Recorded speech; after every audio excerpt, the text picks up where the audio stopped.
Merci, bonjour na balandion sur émission Lokito na politique. Bonjour Kamamana Mona Mboka Senge à des rings, autrement dit des rings images. J'ai dit la vérité, et rien que la vérité. Lelo Tokuta Nabino Lisusu pour la Otali politique. Pour Nangai, ils ont grand plaisir de remercier tout Bodiaka MRC, pour remercier Konjinanga Nyon Sobanda, Yemoko, président national Jean-Pierre Bemba Kombuti Nassé, à remercier bien trop, na masse Bozosa la première partie pour Kennedy Bosso. La vision vis-à-vis de la partie mingi collège de fondation, pourquoi pas président Guérengo Venin va coordonner fille de Kinshasa Mobimba, pourquoi pas mon président de fédération Sito Mondombele que je salue à passant, un grand plaisir pour Nanga Yakuta Nabino le sur l'état politique. Dans Yango, on a trois sujets bien précis autour sur Yango Lelo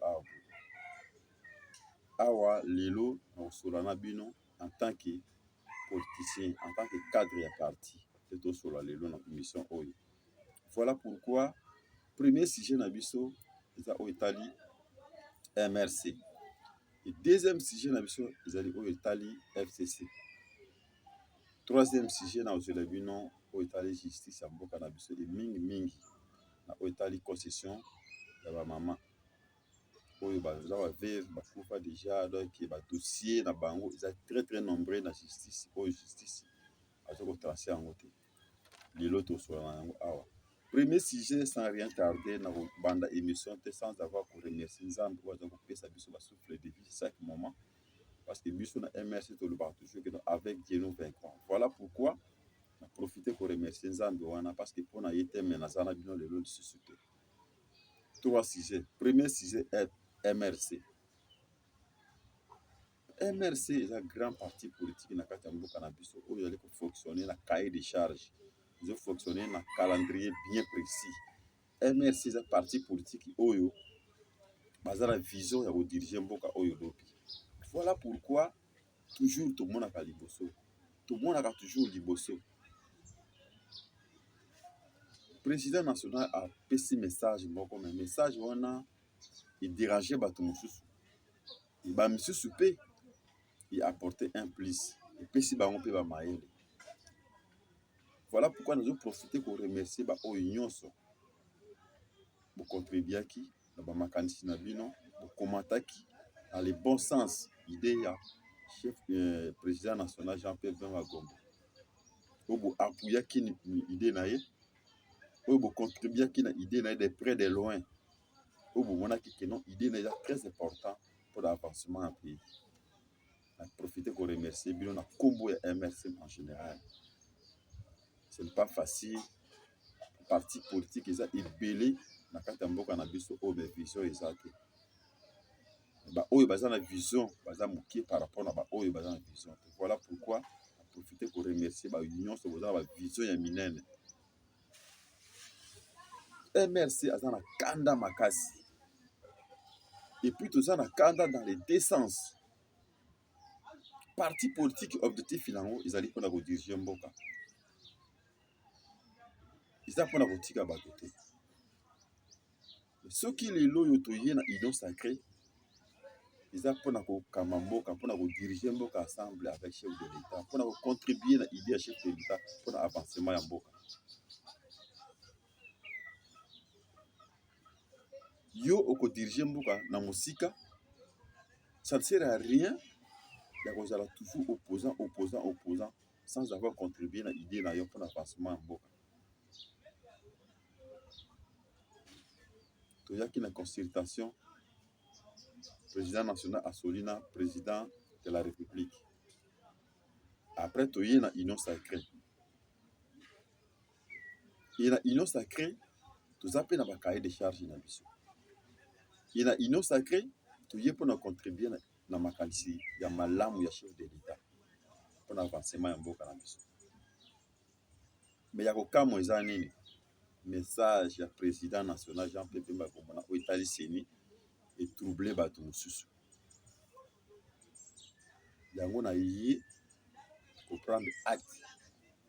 Comité international, État national. Toutes les journalistes corrompus, toutes les cadres ou bien tous les politicien corrompu oyo bazopesa bango bambongo baleka na tv baloba n'importe quoi na kombo ya président national. Toujours prendre acte en disant ceci. Tokomela justice, tokomela procureur de la république, tokomela ministre de la justice, tokomela bakadre ya mboka na biso oyo nyonso azoloba mabe ya Jean-Pierre Bemba Gombo à ce qui concerne la subordination des témoins à la télé, azodéveloppe yango na ndenge na ye mpasi aliaki mbongo mwa bosongolo epai ya politicien mwa bosongolo po adiabolize président national na biso Jean-Pierre Bemba Gombo. Tokotia ye na justice akokende kosamba. MRC eza wana te mpona kobebana na moto ntina stade ya lelo boye. MRC azolinga te kozwa problème na parti politique moko. MRC azolinga te ya kobebana na motu moko bosongolo. MRC azotala bavision na ye par rapport ya mboka. MRC toza na kanda na décence, toza na esengo, toza mpe na kanda. Nyonso mibale ezofonctionner à la fois. Pourquoi kanda? Pourquoi esengo? Na odetaye yango awa. Nano bomona te moto azwa diplôme mais azolela. Nano bomona te. Nano bomona te moto akufeli mais azoseka. Akufeli eza na douleur mais azoseka. Nano bomona te moto akufeli pena vraiment akufeli mais azolela. Mais après kolela na esengo ebotana. Nano bomona te. MRC toza na problème très sérieux. Problème na biso eza nini? To diriger mboka. Problème na biso eza nini? MRC ekoma mosika. Au moment où biso tozobunda de telle sorte que non MRC est avancé. Ils ont un groupe ya bato mo be balie mbongo epa ba politicien mo bo sokolo azosala campagne ya mabe na kombo ya MRC. Yango tolobi que non toute personne oyo akosala campagne ya mabe, journaliste oyo oliaka mbongo ya ba politicien pe obimi na TV olobi que non ngai nazali journaliste politicien. Obandi koloba n'importe quoi na kombo ya président ya MRC. Ko bebisa réputation ya parti. Ko diminue nombre ya bato oyo baliaki baya kosadere na parti. Mais na maloba na yo ils ont empêché bato bakota na parti. Soki toyoki yo, soki MRC yoki yo, totia yo na justice okende kosamba.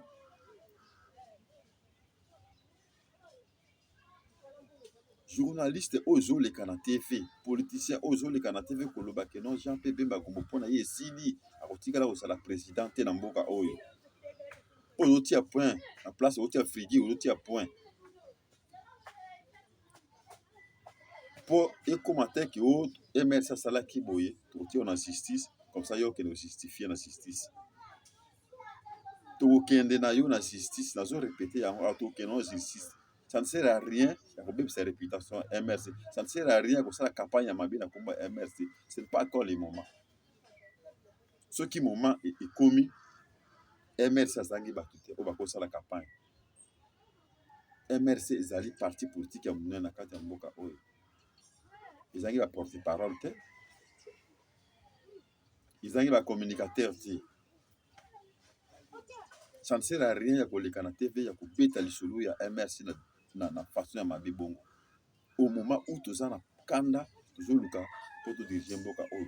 Au moment où tu as un problème, la biso moko interne.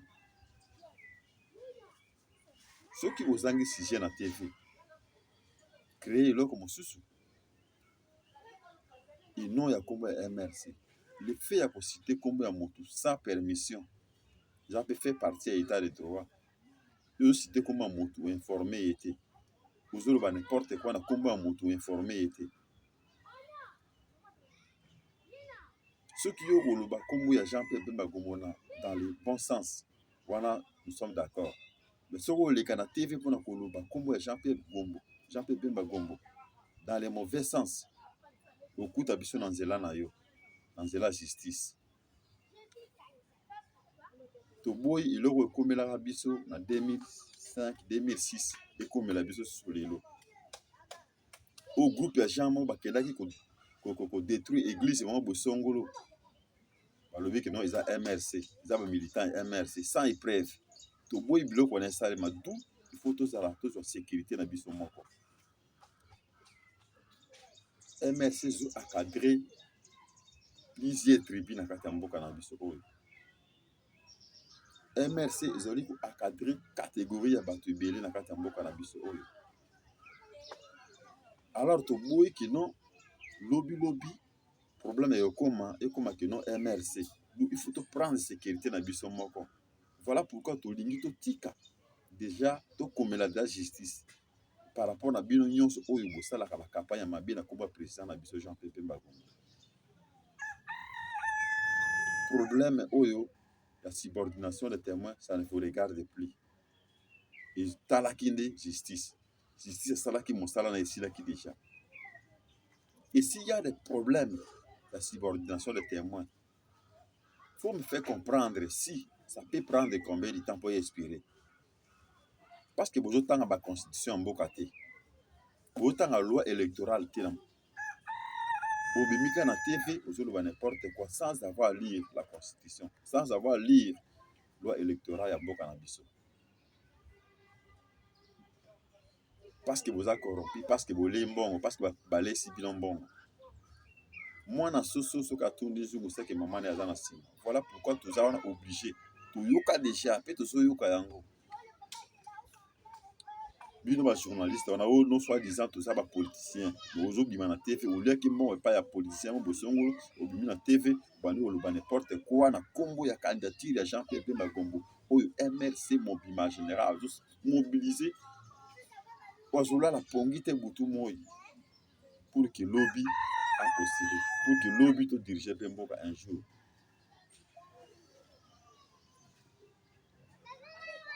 Pour prendre acte.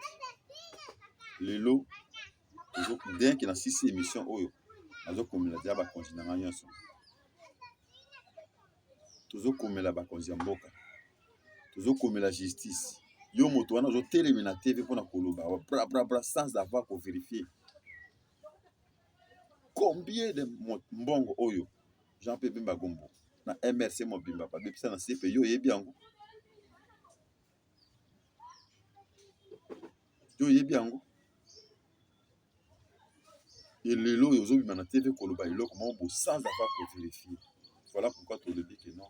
Na nzela na yo soki otiki ba campagne ya mabité lia mbongo na yo mefanda. Mais soki ozo continuer à combattre MRC tout en justice. Tout en justice.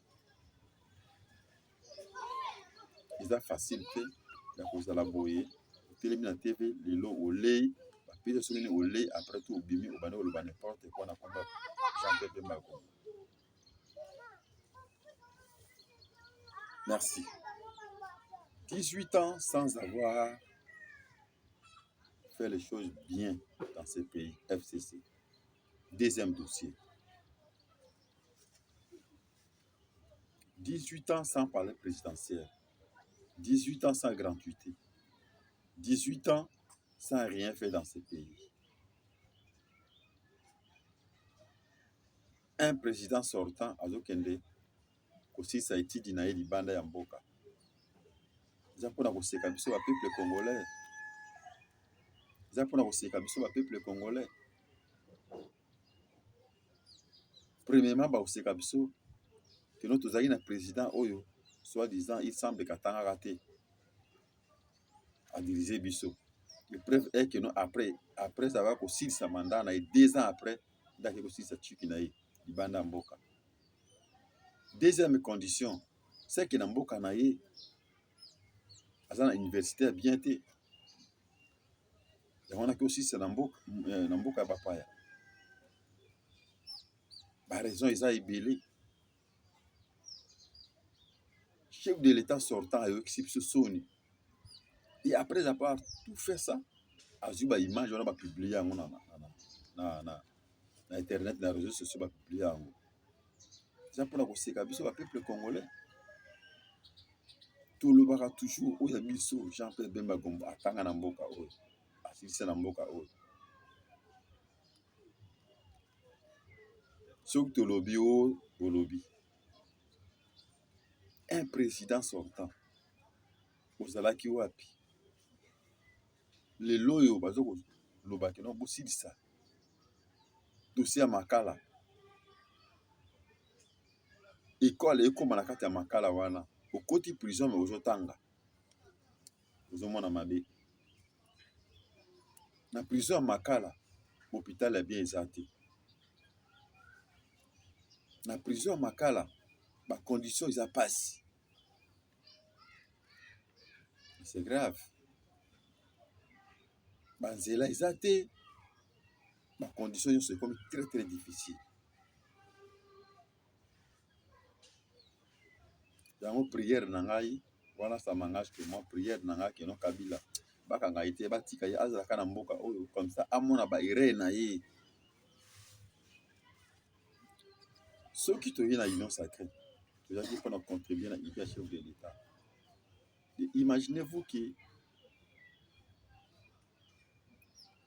na 18 ans Kabila atikala kosala eloko te ya bien na mboka oyo.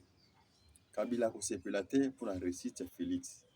Kabila akosepela te pour avancement ya mboka oyo. Kabila akosepela te na gratuité ya mboka oyo. Bon, natangi komba Kabila peut-être parce qu'il était à la tête. Mais en bref, système wana ya Kabila wana ekolinga te. Réussite ya mboka oyo basepela nango jamais sous Félix basepela te. Voilà pourquoi bazosala tout mpona kobebisa. Lelo oyo Kabila obima na balabala osala marche. Lelo oyo FCC obima na balabala pena vraiment bosala marche.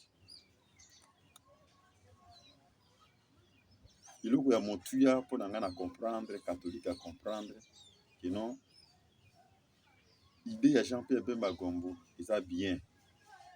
Eza déjà trop tard parce que c'est ni basi basali déjà remise le prix déjà. C'est déjà retard, ça ne sert à rien. Ya kotelemela iloko aussi eleki déjà. D'où total à liboso, to appuyer l'idée ya Jean-Pierre Bemba Gombo. To mettre sécurité dans la loi électorale de telle sorte que nous to avancer. Bravo. La confession réalisée, on vous comprendre déjà. Ça ne sert à rien que ça marche, makila batu etanga. Ça ne sert à rien. Pour tout avancer, il faut tout à liboso. Les lots et boui, vraiment les lots et boui. La mouka elle wana. Ozo kende beaucoup tana Kabila, beaucoup kende beaucoup tana FCC. Ah, mais c'est grave. FCC il a connu exemple ni akopesa na mboka yo pendant 18 ans oui ya sala. Exemple ni akopesa. N'a rien. Et ceux qui les loyaux Bobimana Balabala, est-ce que M. Kabila, notre grand frère que je respecte beaucoup, président sortant, est-ce qu'il y a Bobimana Balabala ici, à Bobimana Balabala, vous allez prendre intérêt na yemoko ou bien intérêt à Bino Bamisus ou yi à l'Obara na Bino qui a 15 personnes pour conduire. Est-ce que vous avez intérêt na ou bien intérêt na Bino? Parce que Boïda a été. Il est là et des Bino. Pas Bimana Balabala. Entre parenthèses. C'est-à-dire que non, ça ne sert à rien. Ceux qui ne connaissent pas, juste pour gagner un bon, pour tenir la poche. Mais pour Kabila Abimana Balabala, je pense qu'ils ont le coup. Kabila tire le salaire. Kabila perd la vision. La vision, il tire le salaire. Voilà pourquoi ça ne sert à rien. Abimana TV, notre salaire marche. Catholique à comprendre déjà. Il semble que catholique à comprendre déjà. Ça ne sert à rien qu'on bimana balabala pour qu'on la marche alors que nous avons besoin pour avancer. Nous avons état de droit. Si vous montrez que non, c'est possible pour nous de marche, nous avons marche. Mais ceux qui m'ont montré que non, ils ont la litomba, la marche alors que Sénat les a déjà placés déjà. Tiki na bino pour avancer. Il y a motuya. Ils ont que toute sécurité. La loi électorale, toute sécurité dans Sénat pour avancer. Sénat a un arbitre. Arbitre ba menasaka été. Arbitre ba menasaka été. Comme ils ont bêta na quand il y a adversaire. Bêta de balles makasi pour yo gagner. Lelo ozo tali bina lelo yo boy. Jean-Pierre Bemba Goma bimina ti Salomon. Très sage. Amonaka liboso. Mikolo na pesi kombo Salomon. Alobaka iloko moko boya motuya. Tango kulutu na ngai fayolo bana déclarer vérité des urnes. Alobi non, ça ne sert à rien à déclarer vérité des urnes na stade Otozali. Pourquoi? Parce que en 2006, il comme l'angai. En 2011, il comme là papa Nabiso, Félix, papa Étienne Tshisekedi, que son âme repose en paix. Alors ça ne sert à rien de déclarer, tout évoluer. Après ça, il y a un message très profond, message de paix. Les lois sont commis dans la situation totale. Donc ça ne sert à rien, tout évoluer. Ce qui les lois sont commis, Kulu Tunangai, Moïse Katumbi, Abimina, Union Sacrée, a organisé. Parce que l'Union Sacrée, tout ça qui prend la vision chef de l'État. Et ce n'est pas encore le moment où il y a une Union Sacrée, parce qu'au moment où nous avons une révision, il y a la loi électorale, il y a une Union Sacrée. Non, il y a un sens. Ils ont une Union Sacrée, toute l'idée, toute la sécurité, mais il y a une loi électorale pour avancer. Ceux qui ont obéi à l'Union Sacrée, ils gagné. Voilà pourquoi nous avons conseillé en tant que Kulu Tunangai, Moïse Katumbi, obimana yo na Union Sacrée, ils ont un impact. Bato baza pembeni wana bakokosa kaka bongo po batikala koseka oyo batikali na Union Sacrée. Mais eza solution te, parce que solution na biso eza poto avancer. Tokende liboso. Mboka oyo ekende liboso un jour. Ça ne sert à rien ya kotikala kaka toujours de même place.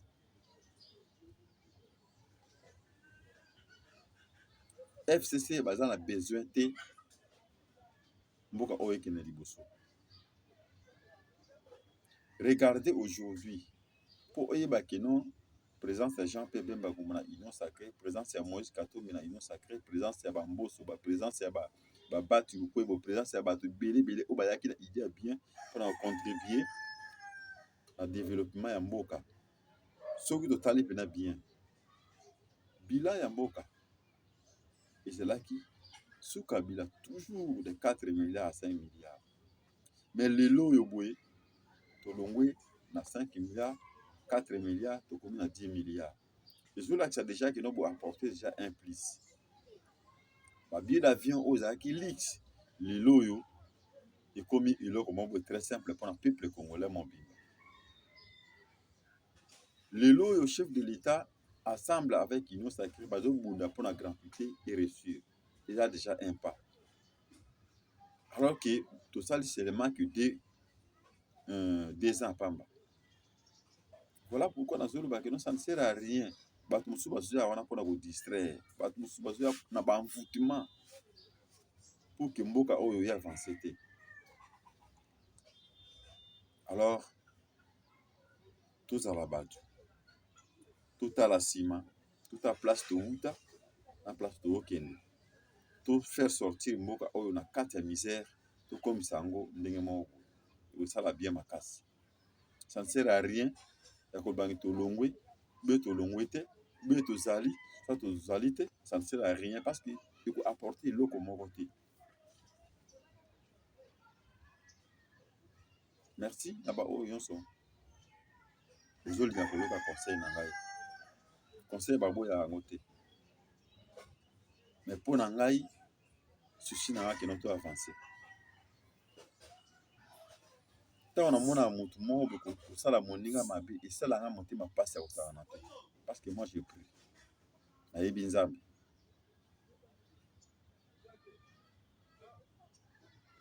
Dossier ya ba mama veuve. Dossier justice. Na ntongo ya lelo mama moko akomelenga na ndako alobi mwana na ngai aza na concession na ngai eza na bibwa. Mais ça fait maintenant 13 ans tobanda kosamba mais ti lelo oyo bakakata makambo te. Concession ya 5 hectares na ndambo. Bakonzi bazwa yango. Chef coutumier bateka yango. Tozosamba mais solution ezozwama te. Voilà pourquoi on a profité de l'occasion pour obéir à avocat nyonso oyo moni que nous a capable pour kota na dossier oyo bengangai à plus 243 81 45 55 777 89 65 95 300 bengangai na caution makambo oyo ya dossier munene dossier oyo efanda elala et non seulement ça ba dossier eza ebele ya ba concession na kati ya mboka na biso oyo bakonzi bafandisa yango oyo justice efandisa yango et surtout ba dossier ya ba mama veuve c'est très très nombreux. Alors tokota na dossier oyo ezala bien makasi omona wapi na audience publique mais boke ko filmer yango bachiche bazoboya c'est-à-dire bazalaki déjà corrompu balaki déjà mbongo na partie diverse baboyi mama ayebisaka ke non bakei penza baboyi bachiche baboyi pour filmer yango et chaque fois soit ba cameraman azora déjà une fois azora déjà Canal Kid azwa Molière TV azwa à peu près 3 chaînes boyi bakenda filmer kuna bakoma kuna boyi bachiche baboyi ba filmer mais boboyi ba filmer pourquoi ceux qui vous ont raison. Voilà pourquoi maman Lélie. Les prochaines émissions, maman a préféré aller à dossier na nyonso awa na plateau abo to la kisaba konzi. To pesa détail na ba konzi. Un grand merci pour nangai émission ça seulement 30 minutes. Akasi to ceux qui awa na profiter ko remercier ba tout. Bolingaka un merci. Bato tout bolingaka émission oyo lokito na politique. Bato tout bolingaka ngai adhering au Sengea. Na pesi bino vraiment un grand merci. Na masse ozo contribuer pour na émission oyo avancer quoi. Azo senga ba soutien na bino. Chargé à communication, cadre et à parti, journaliste, politicien que je suis. Je sais qu'il va y faire belé pour tous les mécaniciens à contribuer pour na mboka oyo. Mboka oyo kaka ne nzambe apesa biso ya nka Congo oyo yango. Tous na mosusu te. Tous obligé pour na contribuer pour na avancement ya mboka oyo. Voilà pourquoi vous soutenez les biso. Vous pesa biso ba mécaniciens bien. Vous benga biso, vous pesa ba point de vue na bino. Vis-à-vis ya émission oyo. Tous a besoin d'avancement ya émission oyo. Tous a besoin d'avancement ya mboka na biso. Merci d'avoir tout bonheur biso. Communication est un élément très clé. Na communication, on va se retrouver. Na communication, de mboka ya avancer. Na communication, de ba makambo belé za na katwa. Tout bo pesa biso ba idée, bo prier pour na biso. So na betia yo mabaku limisangai monoko ezanga mabaku te mais iloko ya motuya ona zoloba nazoko kebisa bato tout en tant que communicateur ya parti munene lokola MRC nazoko kebisa bato tout ozo sala ba campagne ya mabe na télé na kombo ya président national Jean-Pierre Bemba Gombo nazoko kebisa bino et puis nazoko avertir bino en disant que soki toyoki bino justice ne koyamba bino biso te soki ozokende na tele mpo oyebana okende na nkombo ya kota na parti nde koyebana me kokende na ndenge ya kosala bakampagne ya mabe na nkombo ya parti biso toboyama mpona koconclure émission oyo. Merci na balandi na ngai nyonso oyo bolingaka parti. Merci na profite kosalue bino nyonso tombandaka bientôt la tozoya kuna epa na bino kwa émission tosuki awa à remercier équipe technique mobile. Tika te nzambe na ngai apambola bino prochaine émission tozala sujet mosusu oyo débattre yango bokomela biso ozala bien mpona biso kwa. Merci.